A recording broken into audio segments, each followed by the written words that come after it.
Welcome to cooking it simple. ഞാൻ Jessy. ഇന്ന് എത്തിയിട്ടുള്ള ഒരു ഈസി ആയിട്ടുള്ള ബ്രേക്ക്ഫാസ്റ്റിൻ്റെ റെസിപ്പി ആയിട്ടാണ്. നമ്മൾ പല ആൾക്കാർക്കും രാവിലെ ബ്രേക്ക്ഫാസ്റ്റ് ഉണ്ടാക്കാനോ അത് കഴിക്കാനൊന്നും സമയം കിട്ടാറില്ല. അങ്ങനെയുള്ളവർക്കുള്ള ഒരു എളുപ്പത്തിലുള്ള റെസിപ്പിയാണ്. 5 മിനിറ്റ് മാത്രമേ വേണ്ടുള്ളൂ.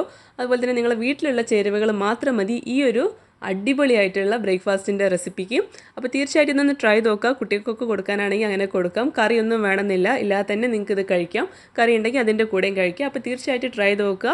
വീഡിയോ ഇഷ്ടപ്പെട്ടു കഴിഞ്ഞാൽ തീർച്ചയായിട്ടും ചാനൽ ഒന്ന് സബ്സ്ക്രൈബ് ചെയ്യുക. ഈ ഒരു റെസിപ്പി നമ്മൾ ചെയ്യാനായിട്ട് പോകുന്നത് മിക്സിയുടെ ജാറിലാണ്. അപ്പോൾ ഈ കലക്കുന്നതോ അല്ലെങ്കിൽ കുഴയ്ക്കുന്നതോ ആയിട്ടുള്ള ഒരു ബുദ്ധിമുട്ടും നമുക്കില്ല. മിക്സിയുടെ മീഡിയം ജാറിലേക്ക് ഞാൻ 1 കപ്പ് മൈദ ഇട്ട് കൊടുക്കുന്നുണ്ട്. മൈദ ഉപയോഗിച്ചിട്ടാണ് നമ്മൾ ഈ ഒരു ദോശ പോലെയുള്ള ബ്രേക്ക്ഫാസ്റ്റ് ചെയ്യുന്നത്. ഇനി നമുക്കിതിലേക്ക് ആവശ്യത്തിനുള്ള ഉപ്പ് ഇട്ട് കൊടുക്കാം. ഇതിലേക്ക് ഞാൻ 1 ടീസ്പൂൺ അളവിൽ പഞ്ചസാര ചേർക്കുന്നുണ്ട്. നമ്മുടെ ദോശയൊന്ന് ബ്രൗൺ കളറൊക്കെ ആയി വരാൻ വേണ്ടിയിട്ടാണ് ഈ പഞ്ചസാര ചേർക്കുന്നത്. ഇത് മസ്റ്റാണ്, തീർച്ചയായിട്ടും ചേർക്കുക. ഇത് ചേർത്തതുകൊണ്ട് ദോശയ്ക്ക് മധുരം കൂടുതൽ നിൽക്കും, അങ്ങനെ ഒന്നുമില്ല കേട്ടോ. ഇനി നമ്മുടെ ഈ ഒരു ദോശയ്ക്ക് ചെറുതായിട്ടൊരു കളർ കിട്ടാൻ വേണ്ടിയിട്ട് ഞാൻ കുറച്ച് മഞ്ഞൾപ്പൊടി, 2-3 നുള്ളു മഞ്ഞൾപ്പൊടി ചേർത്ത് കൊടുക്കുന്നുണ്ട്. ഇത് ഓപ്ഷണലാണ്, നിങ്ങൾക്ക് താല്പര്യം ഉണ്ടെങ്കിൽ മാത്രം ചേർത്താൽ മതി. ഇനി ഇതിലേക്ക് നമുക്ക് വെള്ളം ഒഴിച്ചു കൊടുക്കാം. ഞാനിപ്പോൾ 1 കപ്പ് മൈദയാണ് എടുത്തിട്ടുള്ളത്. ആ 1 കപ്പ് മൈദയിലേക്ക് ഞാൻ 1 കപ്പ് വെള്ളമാണ് ചേർക്കുന്നത്. ഈ വെള്ളം കൂടെ ചേർത്തിട്ട് നമുക്കിത് നന്നായിട്ടൊന്ന് അടിച്ചെടുക്കാം. ഇങ്ങനെ അടിച്ചെടുത്തിട്ടുള്ള മാവ് ഞാൻ ഒരു ബൗളിലേക്ക് ഒഴിച്ചു കൊടുക്കുകയാണ്.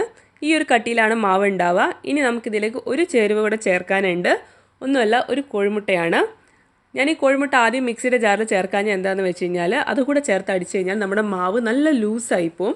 നമുക്ക് അങ്ങനെയല്ല, നമ്മൾ ദോശമാവിൻ്റെ ഒക്കെ ഒരു പാകത്തിൽ ആ ഒരു തിക്നെസ്സിൽ കുറച്ച് കൊഴുപ്പോട് കൂടിയിട്ടുള്ള മാവാണ് വേണ്ടത്. അപ്പം മുട്ട ഇതിന് ശേഷം വേണം ചേർക്കാനായിട്ട്, മിക്സിയുടെ ജാറിൽ ചേർക്കരുത്. ഇത് നന്നായിട്ടൊന്ന് ഇളക്കിയെടുത്ത് കഴിഞ്ഞാൽ നമ്മുടെ ബാറ്റർ റെഡിയാണ്. ഇത്രയേ ഉള്ളൂ പരിപാടി. നല്ല സിമ്പിളായിട്ടുള്ള ബാറ്ററാണ്. ഇനി നമുക്കിത് എങ്ങനെയാണ് ചുടുന്നത് കൂടെ നോക്കാം. ഞാൻ അടുപ്പത്ത് ഒരു നോൺ സ്റ്റിക്കിൻ്റെ ഫ്രൈ പാൻ വെച്ചിട്ടുണ്ട്. പാന് ഒന്ന് ചൂടായി കഴിഞ്ഞാൽ നമുക്കതിലേക്ക് ഒരു തവി മാവ് ഒഴിച്ചിട്ട് ഒന്ന് പരത്തിയെടുക്കാം. നിങ്ങൾക്ക് 2 രീതിയിൽ പരത്താം.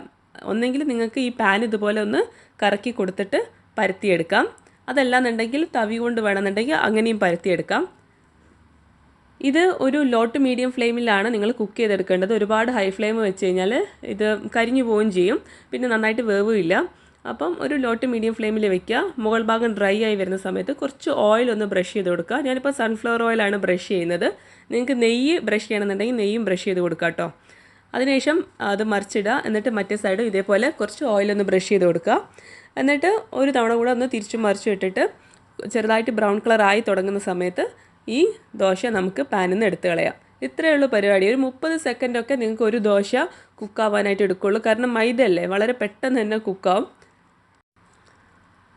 ഇത് നല്ല സോഫ്റ്റ് ആയിട്ടാണ് ഉണ്ടാവുക. അപ്പോൾ കഴിക്കാനും നല്ല ടേസ്റ്റ് ആയിരിക്കും. മുട്ടയൊക്കെ ചേർത്തുകൊണ്ട് ഒന്നും കൂടെ നല്ല ടേസ്റ്റ് ആയിരിക്കും.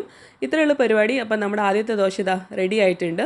അപ്പോൾ കാണുമ്പോൾ തന്നെ നിങ്ങൾക്ക് മനസ്സിലാവും നല്ല സോഫ്റ്റ് ആയിട്ടാണ് ഈ ഒരു ദോശയുള്ളത്.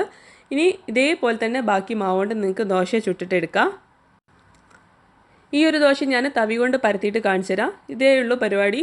സിമ്പിളാണ്. നമ്മൾ സാധാരണ ദോശയൊക്കെ ചുടുന്ന അതേ ഒരു മെത്തേഡ് തന്നെയാണ് ഇത് ചെയ്യുന്നത്. ഈ ഒരു ദോശയ്ക്ക് നമ്മുടെ നാട്ടിൽ മുട്ടപ്പത്തിരി എന്നും അതുപോലെ തന്നെ മൈദ ദോശ എന്നൊക്കെ പറയാറുണ്ട്. നിങ്ങളെ നാട്ടിൽ ഇത് ഉണ്ടാക്കാറുണ്ടോയെന്ന് അറിയില്ല. അപ്പോൾ അറിയാത്തവർക്ക് വേണ്ടിയിട്ട് കൂടിയാണ് ഈ ഒരു റെസിപ്പി ഞാൻ ഷെയർ ചെയ്യുന്നത്. നിങ്ങളിതുവരെ ഇത് ട്രൈ ചെയ്യാത്ത ഒരാളാണെന്നുണ്ടെങ്കിൽ തീർച്ചയായിട്ടും ഇതൊന്ന് ട്രൈ ചെയ്ത് നോക്കുക. ഏത് കറീൻ്റെ കൂടെ നിങ്ങൾക്കിത് സെർവ് ചെയ്യാം. ഇനിയിപ്പോൾ കറിയൊന്നും ഇല്ലെങ്കിലും കുഴപ്പമൊന്നുമില്ല. കറിയൊന്നും ഇല്ലാതെ ഇതിൻ്റെ അകത്ത് കുറച്ച് തേങ്ങയും ശർക്കരയും ഒക്കെ വെച്ചിട്ട് കഴിക്കുകയാണെന്നുണ്ടെങ്കിൽ നല്ല ടേസ്റ്റ് ഉണ്ടാകും. ശർക്കരയും വേണമെന്നില്ല, പഞ്ചസാര കുറച്ചിട്ട് അങ്ങനെ കഴിക്കാനാണെങ്കിൽ അതും ടേസ്റ്റാണ്. അതല്ല വെറുതെ ചായൻ്റെ കൂടെ കഴിക്കാനും നല്ല ടേസ്റ്റാണ്. ഞാനിതിനെ ഇപ്പോൾ ഇങ്ങനെ മടക്കിയിട്ടാണ് സെർവ് ചെയ്യുന്നത്. അപ്പോൾ കാണാൻ ഒന്നും കൂടെ ഭംഗിയായിരിക്കും.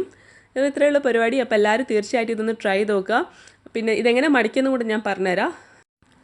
ആദ്യം ദോശയുടെ 2 വശത്തു നിന്നും നടുവിലേക്ക് മടക്കിയെടുക്കുക. അതിനുശേഷം ഒരു ഭാഗത്തുനിന്ന് മറ്റേ ഭാഗത്തേക്ക് മടക്കിയെടുക്കുക. ഈ ഒരു രീതിയിലാണ് ഞാൻ മടക്കിയെടുത്തിട്ടുള്ളത്. അപ്പോൾ ഇനി നിങ്ങൾക്ക് ഫില്ലിംഗ് ഒക്കെ വെക്കണം എന്നുണ്ടെങ്കിൽ ഈ ഉൾഭാഗത്തായിട്ട് ഫില്ലിംഗ് വെച്ചിട്ട് ഒന്ന് മടക്കിയെടുത്താൽ മതി. അപ്പം അങ്ങനെ ഒരു സ്ക്വയർ പെട്ടിപ്പത്തിരിയൊക്കെ പോലെ കഴിക്കാൻ നല്ല ടേസ്റ്റും ആയിരിക്കും. അപ്പോൾ എല്ലാവരും തീർച്ചയായിട്ടും ഇത് ട്രൈ നോക്കുക. പിന്നെ വീഡിയോ ഇഷ്ടപ്പെട്ടു കഴിഞ്ഞാൽ തീർച്ചയായിട്ടും സബ്സ്ക്രൈബ് ചെയ്യുന്ന കാര്യം മറക്കരുത്. പുതിയ വീഡിയോ ആയിട്ട് കാണാം. Thank you for watching.